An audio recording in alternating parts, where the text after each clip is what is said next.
বন্ধুরা, iPhone 17 pro max কিন্তু officially বাজারে লঞ্চ হয়ে গেছে। বাংলাদেশে যদিও এখনও আসেনি, বাট দেখা যাক এই আইফোন 17 প্রো ম্যাক্স কতটা আপডেট করলো। তবে আমরা যতটুকু জানতে পেরেছি, আইফোন 17 প্রো ম্যাক্সে কিছুটা কিন্তু ডিমোশন হয়েছে। যেমন আগে টাইটেনিয়াম বডি ছিল, সেটা এখন অ্যালুমিনিয়াম বডি হয়ে গেছে।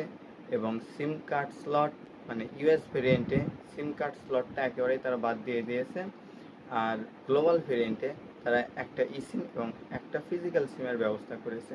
আবার কিছু আপগ্রেডেশনের ব্যবস্থা রয়েছে, যেমন ফ্রন্ট ক্যামেরাটা 24 মেগাপিক্সেল হয়েছে এরকম জানতে পেরেছি।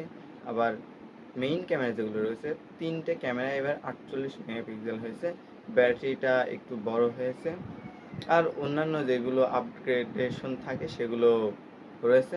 তো দেখা যাক বাংলাদেশে আসলে আমরা সব কিছু ভালোভাবে জানতে পারবো এই ফোনটা আসলে কীরকম আপগ্রেড হয়েছে। এই সম্পর্কে ভিডিও দেখতে আমাদের চ্যানেলে চোখ রাখুন, আমাদেরকে সাবস্ক্রাইব করুন এবং ভিডিওটি ভালো লাগলে লাইক করুন।